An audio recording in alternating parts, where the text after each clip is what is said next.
Hello students, देखिए पिछली video clip में बेटा मैंने आपको बोला था कि जल्दी ही मैं अगली वीडियो YouTube चैनल पर डालूंगा, ठीक है। और आपको मैंने अध्याय के संदर्भ में भी बताया था, है ना, कि अपन एल्डिहाइड तथा कीटोन इसका अध्ययन करेंगे, ठीक है। यानी 12वां पार्ट काफी अच्छा चैप्टर है ना? इसलिए बेटा आप सभी मेरी बात को तसल्ली से सुनेंगे, समझेंगे। निश्चित है यदि आप ऐसा करते हैं तो किसी भी तरह का कोई भी संशय आपके दिमाग में नहीं रहेगा, ठीक है। दूसरी बात, जहां भी मुझे महसूस होगा, मुझे लगेगा कि यहां पर बच्चे को थ्योरी की आवश्यकता है स्टूडेंट्स को, तो बेटा मैं थ्योरी आपको खुद ही लिखाऊंगा, ठीक। फॉर्मेलिटी वाली बात नहीं है इसके अंदर। आपको नोट्स के लिए टेलीग्राम वगैरह इन पर नहीं जाना है, ठीक है। साथ के साथ ही अपन थ्योरी लिखा देंगे, कोई दिक्कत नहीं। जब समझाएंगे तो उसकी थ्योरी को भी लिखा देंगे अपन, कहीं परेशानी वाली बात नहीं है ना। तो इसलिए बेटा मेरी बात को अच्छी तरीके से समझे, है ना, सुने समझे, ठीक है। उसके बाद जहां मुझे लगेगा कि मुझे लिखाना है तो मैं आपको खुद थ्योरी लिखा दूंगा, ठीक है। आइए अब अपन शुरुआत करते हैं चैप्टर की, है ना। तो देखिए अपन लेते हैं बेटा अपन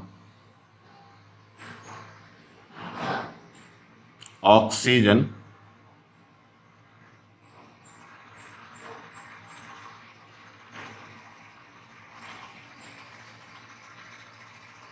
परमाणु युक्त यौगिक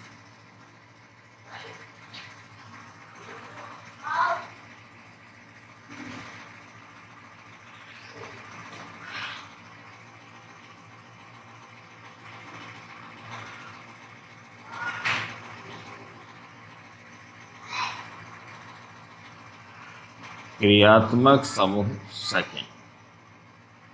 चैप्टर नंबर है बेटा आपका ये 12, ठीक।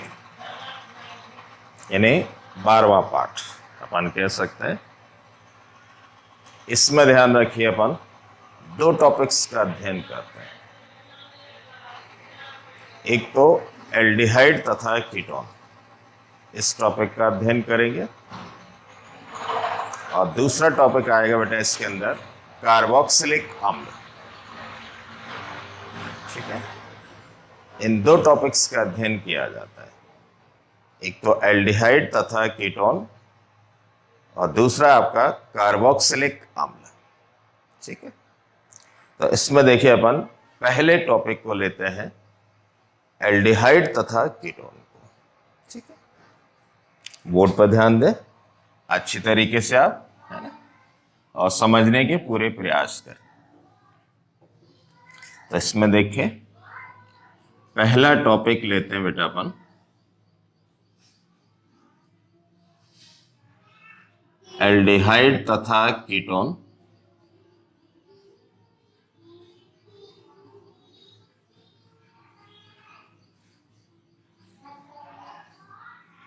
ये अपना फर्स्ट टॉपिक इस चैप्टर का। जैसा कि देखिए आप जानते हैं, आपने 11th क्लास में नोमेनक्लेचर को पढ़ा है, जिसको बेटा अपन बोलते हैं IUPAC। उसके अंदर देखिए एल्डिहाइड और कीटोन के संदर्भ में आता है ना। आप IUPAC नेम्स लिखते हैं, है ना। कई बार क्या होता है, जिन बच्चों को नोमेनक्लेचर क्लियर नहीं होता है, IUPAC क्लियर नहीं होती है, तो वो बच्चे थोड़ा से डाउट्स के अंदर रहते हैं कि एल्डिहाइड क्या होते हैं और कीटोन्स क्या होते हैं, यानी दोनों के अंदर डिफरेंस क्या होता है। ये चीज उनको थोड़ी सी क्लियरिफाई नहीं होती है, ध्यान रखिए। अब आप मेरी बात को सुनना, तो फिर आपको अच्छी तरीके से क्लियरिफाई हो जाएगा। ठीक है, देखिए इस समूह को बेटा अपन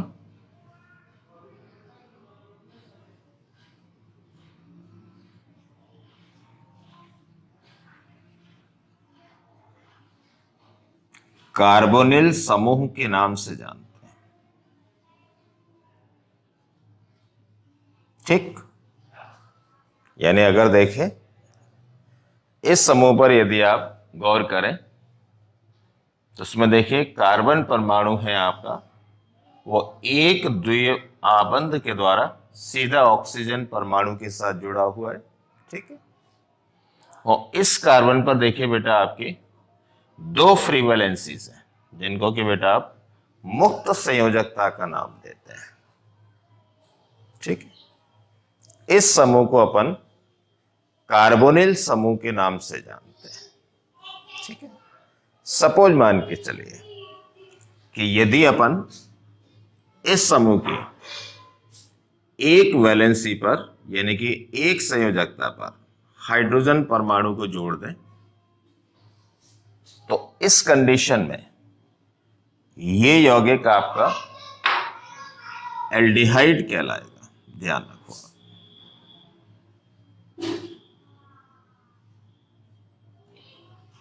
इस तरीके से यानी अपन कह सकते हैं कि जो कार्बोनिल समूह होता है उस कार्बोनिल समूह की किसी एक संयोजकता पर यदि हाइड्रोजन परमाणु को जोड़ दिया जाए तो बनने वाला जो यौगिक होता है उसे बेटा अपन एल्डिहाइड के नाम से जानते हैं। ठीक है, इसकी जो दूसरी वैलेंसी होती है इस पर बेटा आपका हाइड्रोजन परमाणु भी आ सकता है, या फिर इसके स्थान पर एल्किल समूह भी आ सकता है। ध्यान रखें, या फिर हो सकता है कि वो अगर एरोमेटिक की बात करता है तो फिर आपको यहां पर फेनिल या एरिल समूह भी आपको दे सकता है, जिसको कि बेटा अपन C6H5 लिखते हैं। ठीक है, इसको बेटा अपन फेनिल या एरिल समूह के नाम से जानते हैं। ध्यान रखें, तो ओवरऑल अपन क्या कहते हैं कि यदि कार्बोनिल समूह की किसी एक संयोजकता पर हाइड्रोजन परमाणु को जोड़ दिया जाए तो बनने वाला जो यौगिक है आपका वो एल्डिहाइड कहलाता है। इसकी दूसरी संयोजकता पर हाइड्रोजन परमाणु अथवा एल्किल समूह उपस्थित हो सकता है। ठीक है, अगर देखें अपन इसके इन दोनों संयोजकताओं पर मान लीजिए एल्किल समूह को जोड़ दें इस तरीके से, तो उस कंडीशन में फिर आपका ये यौगिक बेटा कीटोन कहलाएगा। ध्यान रखिए, यानी कि जो आपका कार्बोनिल समूह है उस कार्बोनिल समूह की अगर अपन दोनों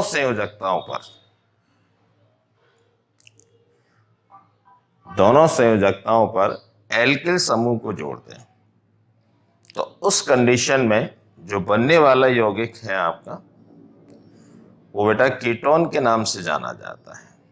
ठीक है, तो ओवरऑल निष्कर्ष क्या निकलता है इसमें देखें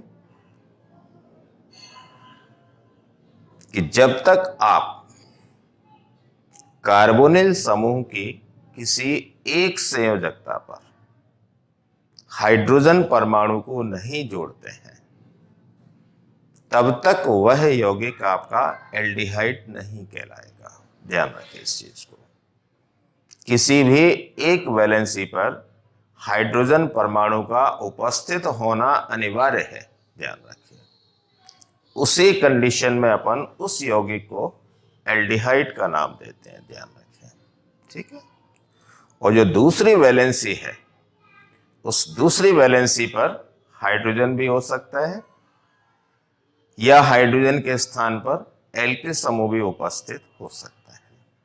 ठीक, लेकिन यदि इन दोनों वैलेंसीज पर देखें, अपन एल्किल समूह को जोड़ दें, मिथाइल, इथाइल, इस तरीके से, तो उस कंडीशन में जो यौगिक है आपका, वो बेटा आपका कीटोन के नाम से जाना जाएगा। Major difference in between aldehyde and ketones, जो डिफरेंस होता है दोनों के अंदर, पहचानने का जो तरीका है कि कौन सा यौगिक आपका एल्डिहाइड है और कौन सा यौगिक कीटोन है, तो उसके लिए बेटा आप तुरंत फॉर्मूले को देख लीजिए। ठीक है, अगर फॉर्मूले के अंदर कार्बोनिल समूह की किसी एक वैलेंसी पर हाइड्रोजन परमाणु जुड़ा हुआ है, तो निश्चित है वो यौगिक आपका एल्डिहाइड कहलाएगा, ध्यान रखें। और अगर दोनों वैलेंसीज पर मान लो एल्किल समूह जुड़ा हुआ है, तो उस कंडीशन में वो निश्चित है यौगिक आपका बेटा कीटोन कहलाएगा। ठीक है, इसका मतलब देखिए, ओवरऑल निष्कर्ष क्या निकलता है कि एल्डिहाइड और कीटोन्स, इन दोनों की संरचना में देखो बेटा आपका ये समूह आपका कॉमन होता है, यानी ये वाला जो समूह है आपका, वो एल्डिहाइड के अंदर भी उपस्थित होता है और कीटोन के अंदर भी उपस्थित होता है। अपन जानते हैं कि इस समूह को बेटा अपन कार्बोनिल समूह का नाम देते हैं, ध्यान रखें। इसलिए अपन कहते हैं कि एल्डिहाइड तथा कीटोन को अपन सम्मिलित रूप से कार्बोनिल यौगिक के नाम से जाना जाता है। यानी जहां भी आता है कि कार्बोनिल यौगिक मींस एल्डिहाइड तथा कीटोन, ध्यान रखिए, क्योंकि इन दोनों की संरचना में आपका कॉमन समूह होता है, जिसको कि बेटा अपन कार्बोनिल समूह का नाम देते हैं, ध्यान रखिए। ठीक है, अगर इसको देखिए डिफाइन करें अपन, है ना, थ्योरी के रूप में लिखें, तो फिर देखिए अपन किस तरीके से लिखते हैं, है ना। ये देखें,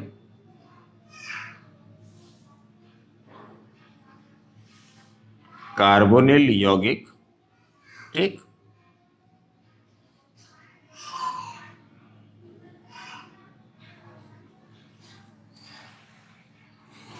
वे यौगिक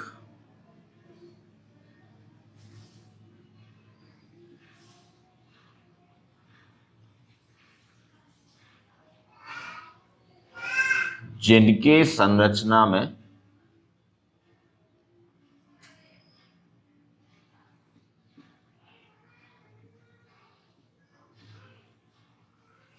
कार्बोनिल समूह, ब्रैकेटों में डैश की संरचना को बनाते हैं, कार्बोनिल समूह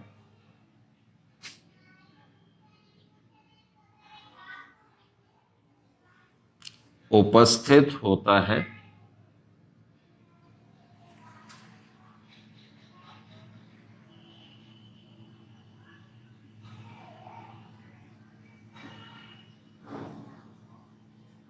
कार्बोनिल यौगिक कहलाते हैं। ठीक,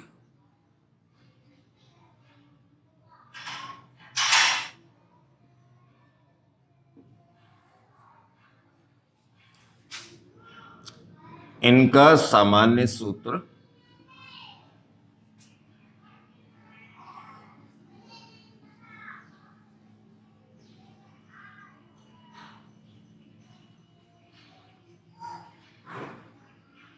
CnH2nO होता है। ठीक, ये बेटा कार्बोनिल यौगिक की परिभाषा हुई। ठीक है, इससे आगे देखो फिर अपन लिखते हैं कि यदि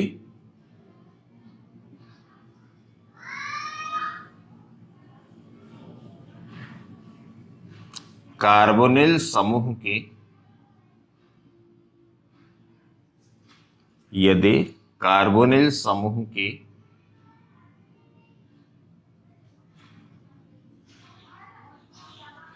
किसी एक संयोजकता पर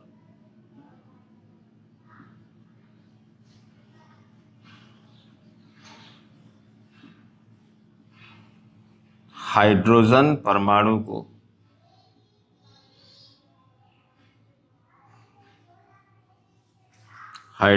परमाणु को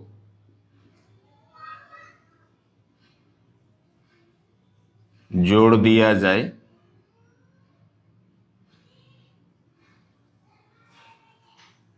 तो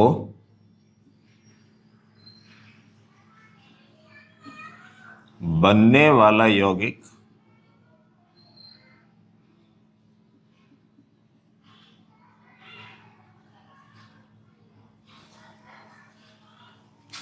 एल्डिहाइड कहलाता है। ठीक है,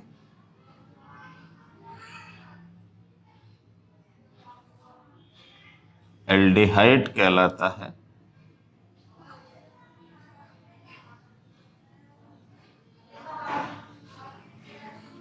इसकी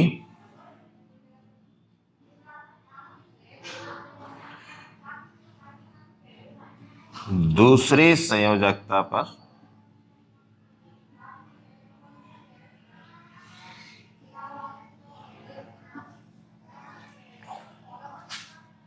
हाइड्रोजन परमाणु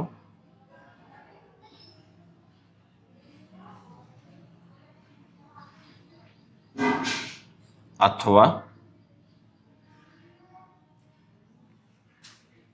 एल्किल समूह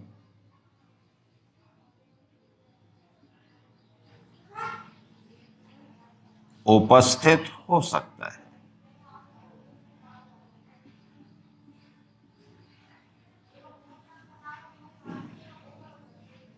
ठीक, यानी जब तक आप किसी एक वैलेंसी पर हाइड्रोजन परमाणु को नहीं जोड़ते हैं तब तक वह यौगिक आपका एल्डिहाइड नहीं कहलाएगा। ध्यान रखें, और जो दूसरी वैलेंसी है आपके, उस पर हाइड्रोजन परमाणु भी हो सकता है या फिर उसके स्थान पर कोई एल्किल समूह भी हो सकता है। ध्यान रखिए। ठीक है, फिर बेटा इसकी देखिए अपन संरचना को लिख देंगे जिससे कि ये स्टेटमेंट आपका क्लियर हो जाए, है ना। इस तरीके से देखो, इस पर देखो हाइड्रोजन भी हो सकता है और ये एल्किल समूह भी हो सकता है। इस कंडीशन में बेटा आपका ये यौगिक है वो एल्डिहाइड के नाम से जाना जाएगा।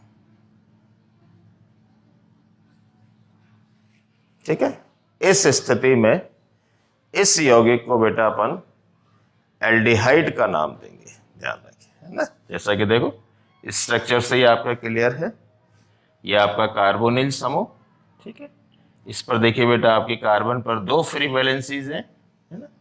एक फ्री वैलेंसी पे देखो अपन ने हाइड्रोजन लगा दिया, क्योंकि जब तक हाइड्रोजन नहीं लगेगा तब तक ये एल्डिहाइड नहीं कहलाएगा। ध्यान रखें। ठीक है, इसकी जो दूसरी वैलेंसी है इस पर बेटा अपन हाइड्रोजन या एल्किल समूह या फिर फेनिल या एरिल समूह को जोड़ सकते हैं। ठीक है, अभी मैंने आपको बताया था कि सपोज मान के चलिए अगर इन दोनों वैलेंसीज पर, इस वाली वैलेंसी पर और इस पर, इन दोनों वैलेंसीज पर अपन हाइड्रोजन नहीं लगाए किसी पर भी, और दोनों वैलेंसीज पर मान लीजिए एल्किल समूह को जोड़ दें, मिथाइल, इथाइल, इस तरीके से, तो उस कंडीशन में जो यौगिक बनेगा आपका, वो यौगिक फिर बेटा आपका कीटोन कहलाएगा। ठीक है, तो इसके बाद देखिए फिर अपन लिखेंगे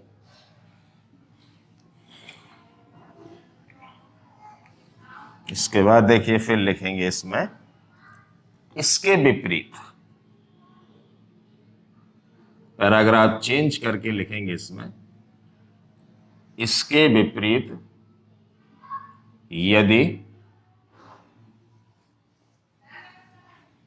कार्बोनिल समूह की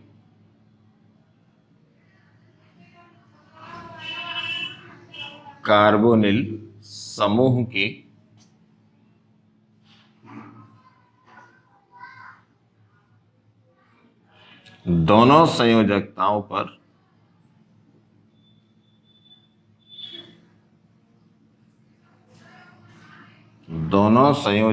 पर एल्केल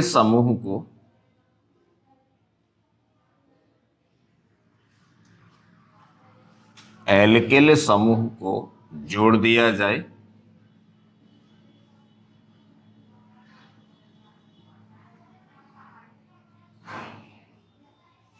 तो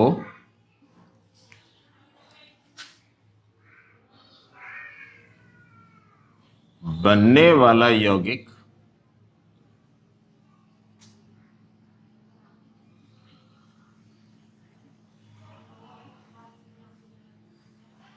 कीटोन कहलाता है।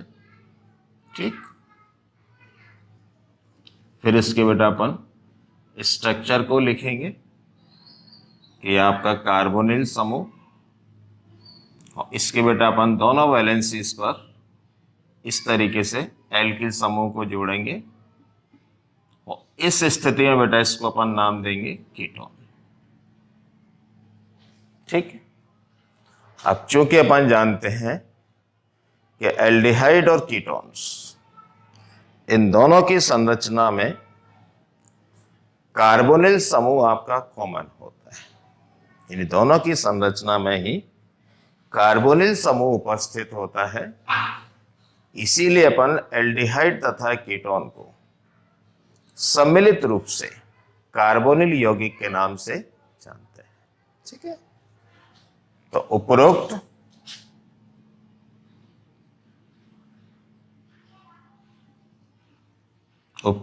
सूत्रों के आधार पर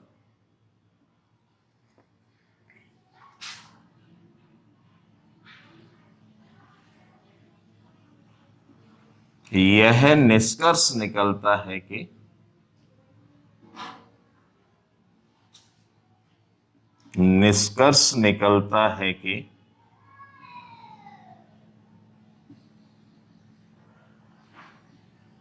एल्डिहाइड तथा कीटोन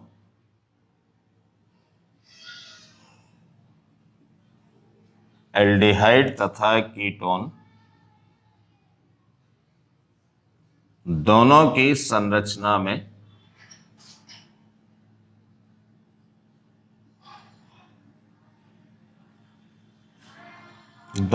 की संरचना में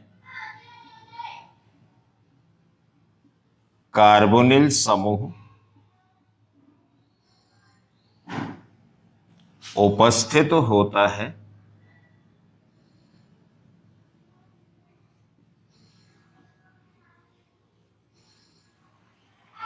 अतः इन्हें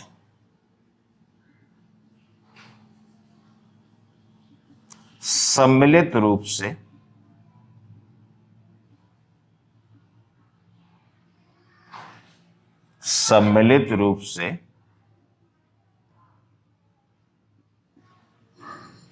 कार्बोनिल यौगिक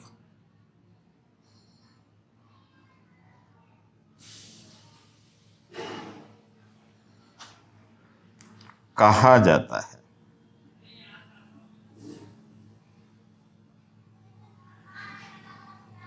ठीक, यानी यहां तक आपको ये पूरा डिस्क्राइब करना है, ध्यान रखिए।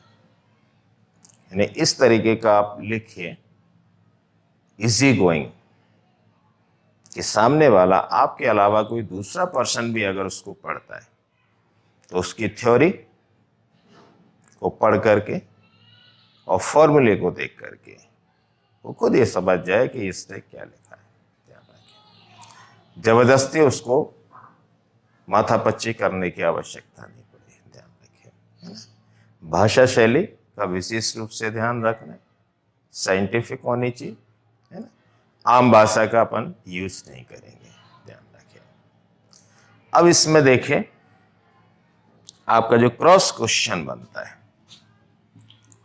वो क्या बनता है बेटा, उसको सुनिए। जैसे कुछ बच्चे देखो सोचते हैं कि सर इसमें एल्डिहाइड तथा कीटोन ये दोनों साथ साथ में क्यों चलते हैं। तो देखिए आपने 11th क्लास में पढ़ा होगा आइसोमरिज्म के अंदर, जिसको कि बेटा अपन समावयवता के नाम से जानते हैं। ध्यान रखें, तो उसमें संरचनात्मक समावयवता का एक पार्ट आता है, प्रकार आते हैं, और उन प्रकारों के अंदर आती है कि क्रियात्मक समावयवता। ध्यान रखें। और क्रियात्मक समावयवता में क्या कहते हैं अपन कि जब एक ही अणुसूत्र के द्वारा आप एक से अधिक क्रियात्मक समूहों को व्यक्त करते हैं तो वे यौगिक आपस में एक दूसरे के फंक्शनल आइसोमर कहलाते हैं, क्रियात्मक समावयवी कहलाते हैं। ठीक है, और इस गुण को अपन क्रियात्मक समावयवता का नाम देते हैं। ध्यान रखें। यानी अपन कह सकते हैं कि अणुसूत्र तो आपका एक ही होगा, लेकिन एक ही अणुसूत्र के द्वारा अपन एक से अधिक क्रियात्मक समूहों को व्यक्त करेंगे। ध्यान रखें। जैसे मान लो अल्कोहल है, तो अपन जानते हैं अल्कोहल का क्रियात्मक होता है ईथर। इसका मतलब है कि अल्कोहल और ईथर इन दोनों का सामान्य सूत्र एक ही होगा। इसी तरीके से अपन कहते हैं एल्डिहाइड तथा कीटोन। इसका मतलब है कि एल्डिहाइड और कीटोन्स जो होते हैं वो बेटा आपस में एक दूसरे के क्रियात्मक समावयवी होते हैं। यानी अपन कह सकते हैं कि एक ही अणुसूत्र के द्वारा आप एल्डिहाइड को भी व्यक्त कर सकते हैं और कीटोन को भी व्यक्त कर सकते हैं। दोनों का अणुसूत्र एक ही होगा। ध्यान रखिए। यानी एक ही अणुसूत्र के द्वारा अपन एल्डिहाइड को भी व्यक्त करेंगे और कीटोन को भी व्यक्त करेंगे। तो अपन क्या कहते हैं कि जब एक ही अणुसूत्र के द्वारा एक से अधिक क्रियात्मक समूहों को व्यक्त किया जाता है भिन्न भिन्न यौगिकों के अंदर, तो उन यौगिकों को अपन एक दूसरे के फंक्शनल आइसोमर बोलते हैं। ध्यान रखिए। क्रियात्मक समावयवी बोलते हैं, और इस गुण को बेटा अपन बोलते हैं क्रियात्मक समावयवता। तो एल्डिहाइड और कीटोन्स जो होते हैं ये दोनों बेटा आपस में एक दूसरे के क्रियात्मक समावयवी होते हैं। ध्यान रखिए। यानी दोनों का जो अणुसूत्र होता है वो बेटा आपका एक ही होगा, CnH2nO। ठीक है। जैसे कि देखो मैं आपको एक एग्जाम्पल लेके क्लियर करा देता हूं तो आपको ज्यादा अच्छी तरह क्लियर हो जाएगा। जैसे कि मान लीजिए आप यूं लिखते हैं, देखो C3H6O। अब ये देखिए आपके इस सूत्र पर देखिए फिट बैठता है जो भी आपने लिखा है कि अणुसूत्र के अंदर देखिए हाइड्रोजन की जो संख्या है वो बेटा कार्बन की ठीक दुगनी है। ध्यान रखिए। तो ये हो गया CnH2n। ठीक। और एक ऑक्सीजन परमाणु उपस्थित होगा। ध्यान रखिए। तो एल्डिहाइड और कीटोन्स जो होंगे उन दोनों का अणुसूत्र बेटा आपका एक ही होगा, CnH2nO। अब इस पर देखिए वो आपका ये देखिए अणुसूत्र फिट बैठता है। 3 कार्बन है, 6 हाइड्रोजन है यानी दुगने इसके, और 1 ऑक्सीजन है। ध्यान रखिए। अब इस अणुसूत्र से देखिए अपन एल्डिहाइड को भी बना सकते हैं और कीटोन को भी बना सकते हैं। यानी एल्डिहाइड और कीटोन्स जो अपन दोनों बनाएंगे उन दोनों के अंदर, ध्यान रखिए, उन दोनों के अंदर ही कार्बन, हाइड्रोजन और ऑक्सीजन दोनों की संख्या आपकी समान होगी। ठीक है।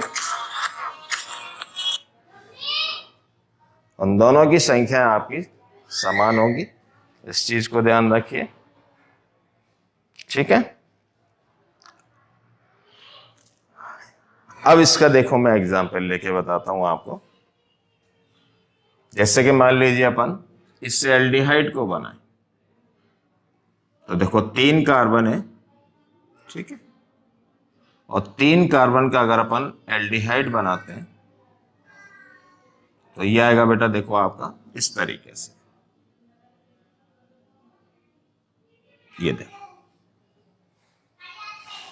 देखिए आपका कार्बोनिल समूह हो गया, और इसके देखिए एक संयोजकता पर आपने हाइड्रोजन को लगा दिया। इट मीन्स ये आपका एल्डिहाइड कहलाएगा। ठीक है। इसमें देखिए अगर आप कार्बन, हाइड्रोजन और ऑक्सीजन इन दोनों तीनों परमाणुओं की संख्या को देखेंगे तो इस सूत्र पर देखिए आधारित होगी। देखिए 3 कार्बन है आपके। ठीक है। 3 और 2 5 और 1 6, तो 6 हाइड्रोजन हो गए आपके। ठीक है। और एक बेटा आपका ऑक्सीजन हो गया।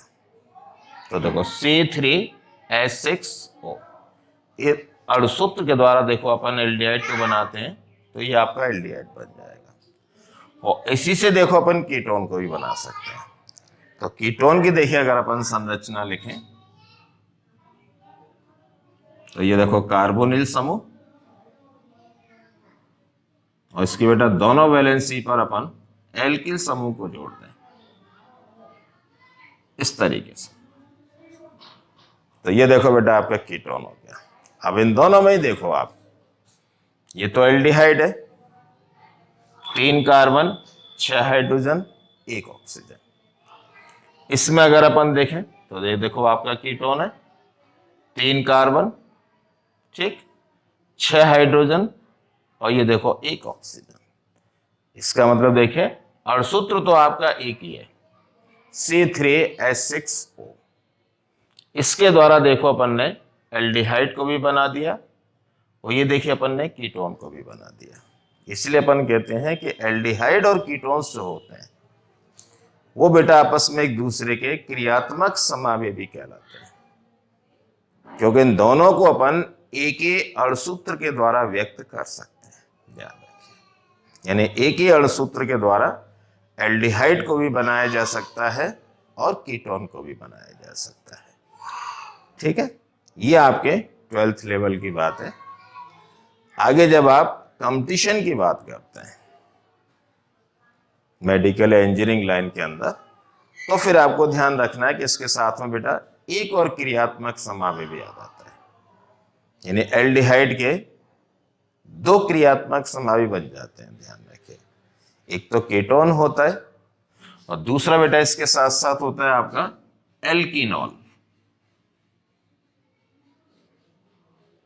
एल्कीनॉल ये भी आपका एल्डिहाइड और कीटोन का क्रियात्मक समावेशी होता है।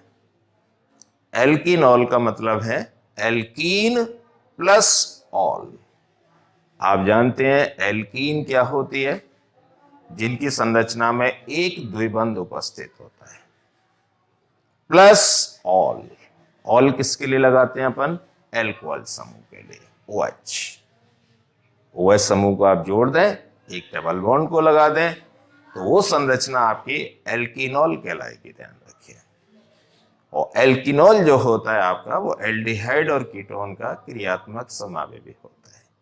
यानी आप कह सकते हैं कि एक ही अणुसूत्र के द्वारा एल्डिहाइड, कीटोन और एल्कीनॉल, इन तीनों को बेटा व्यक्त किया जा सकता है, बशर्ते कि कार्बन की संख्या का आपको ध्यान रखना है कि न्यूनतम कार्बन की संख्या 3 होनी चाहिए, तो फिर इन तीनों को आप व्यक्त कर सकते हैं। अगर 3 से कम कार्बन है तो फिर आप व्यक्त नहीं कर सकते। ध्यान रखिए, जैसे कि देखो मैंने यहां पे 3 कार्बन लिए थे, अगर 3 कार्बन का अपन एल्कीनॉल बनाए तो ये देखो आप गौर करें अच्छी तरीके से।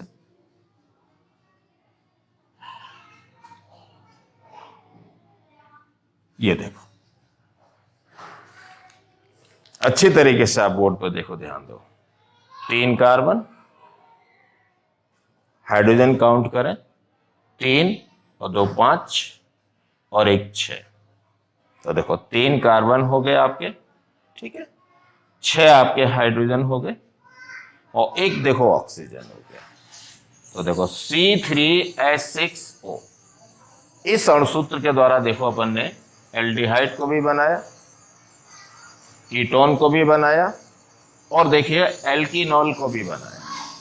इसका मतलब है कि एल्डिहाइड, कीटोन और एल्कीनॉल ये तीनों ही आपस में एक दूसरे के क्रियात्मक समावेशी कहलाते हैं। ध्यान रखिए, ठीक है। हालांकि 12th लेवल पर आपको इतना नहीं करना है, आप एल्डिहाइड और कीटोन तक पढ़िए, लेकिन आगे जब आप तैयारी करते हैं तो आपकी जानकारी में अवश्य रहना चाहिए कि एल्डिहाइड और कीटोन के साथ साथ एल्कीनॉल भी आता है। ध्यान रखिए कि एल्डिहाइड, कीटोन और एल्कीनॉल ये तीनों ही आपस में एक दूसरे के क्रियात्मक समावेवी कहलाते हैं। ठीक है, आज इतना ही काफी है। इससे आगे बेटा आपको हम बाद में कराएंगे नेक्स्ट वीडियो के अंदर। अगर आपको अच्छी तरह से समझ में आया हो, आप पूरी तरह से सेटिस्फाई हो, तो बेटा चैनल को आप लाइक एंड सब्सक्राइब करें। ओके।